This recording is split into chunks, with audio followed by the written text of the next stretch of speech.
নমস্কার বন্ধুরা, তনু কিচেনে আপনাদের সবাইকে স্বাগতম। আজকে আমি পটলের এই রেসিপিটি বানাবো। এই পটলগুলো এরম করে কেটেছি। প্রথমে পটলগুলো এরকম খোসা ছাড়িয়ে নিয়েছি, তারপরে মাঝখান দিয়ে এরকম চেলা করেছি, তারপরে এইগুলো এরকম চিড়ে এরকম করে কেটে নিয়েছি। নিয়ে নুন আর হলুদ মাখিয়েছি, হালকা হাতে এরকম করে নাচি মাখিয়েছি। তারপরে এই বেসনের একটা ব্যাটার তৈরি করছি। এখানে এই বেসন দিয়েছি, বেসন 4 চামচ, এই চামচে 4 চামচ বেসন। আর এখানে ময়দা দিয়েছি 2 চামচ, কর্নফ্লাওয়ার নেই তাই ময়দা দিয়েছি। আর এই এটা হচ্ছে বেকিং সোডা, এটা এখানে দিয়েছি হাফ চামচে, এরকম অল্পটা। আর হলুদ দিয়েছি, এই হলুদ দিয়েছি এখানে হাফ চামচ। আর কালো জিরে দিয়েছি, আর চাট মশলা দিয়েছি। দিয়ে আমি ব্যাটারটা তৈরি করছি। আমি একা একা ভিডিও করছি, সেই জন্য আপনাদের দেখাতে পারছি না। এরকমভাবে তৈরি করেছি। এবার এটা দিয়ে পটলের পকোড়া বানিয়ে আপনাদেরকে দেখাচ্ছি। হ্যাঁ বন্ধুরা, বেসনটা এরকমভাবে, ব্যাটারটা এরকমভাবে, বেশি ঘন নয় আর বেশি পাতলা নয়, এরকমভাবে গুলে নিয়েছি। নেওয়ার পরে আমি গ্যাসে কড়াই বসিয়ে দিয়েছি। এটা আমার লোহার কড়াই, ওই জন্য এরকম দেখাচ্ছে। এতে রিফাইন তেল দিয়ে দেবো পরিমাণ মতো। ভাজার জন্য আমি একটু রিফাইন তেল দিয়ে দিলাম।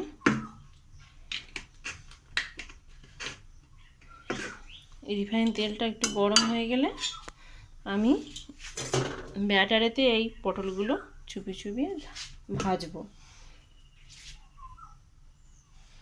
যে গরম হয়ে গেছে এই ব্যাটারটা, আমি এই পটলগুলো আমি এরকমভাবে চুবিয়ে নিয়ে, একটু হালকা করে ঝেড়ে নেব। ঝেড়ে নিয়ে এরকমভাবে তেলের মধ্যে দিয়ে দিলাম।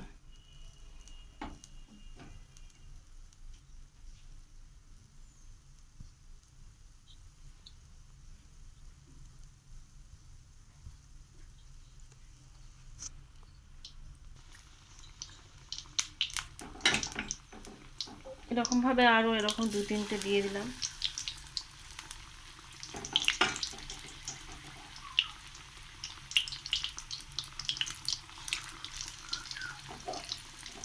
এগুলোকে এবার উল্টে পাল্টে আমি হালকা, খুব রানিংয়ে ভাজবো না, একটু আঁচ কমিয়ে দেব। বেশি আঁচে ভাজলে এটা মানে তাড়াতাড়ি পুড়ে যাবে গাটা, আর সেদ্ধ হবে না। যেন হালকা আঁচে 10 মিনিট ধরে এরকম উল্টে পাল্টে ভেজে নেব।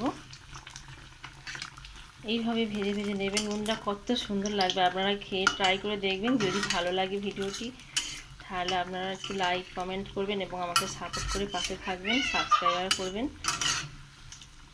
এইভাবে পটলের পকোড়া বানিয়ে খেয়ে দেখবেন। আর একটু ঘন, যদি আমি এটাকে আরেকটু ঘন বেসন দিতাম তাহলে এটা পটলের চপ হয়ে যেত।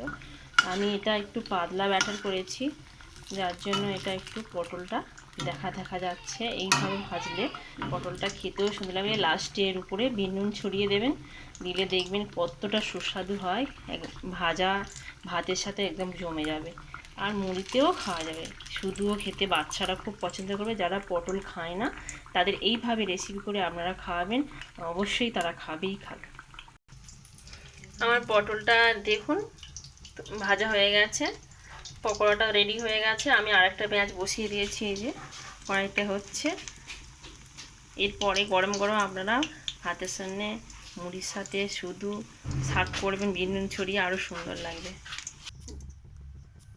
দেখুন বন্ধুরা কেমন সুন্দর হয়েছে দেখতে। এগুলো আমার আগে যখন ঝনঝনে আওয়াজ হয়েছে, দেখছেন ক্রিস্পি হয়েছে, অথচ ভিতরে নরম আর কত সুন্দর। এইভাবে বানিয়ে খেয়ে দেখবেন। আর নতুন চ্যানেল খুলেছি, আপনারা প্লিজ সাপোর্ট করবেন। আমার ভিডিওটা শেষ করছি, আরও আছে সেগুলো ভেজে নিচ্ছি। আর বেশি বড় করব না, এইটুকুনি করেই ছেড়ে দিচ্ছি।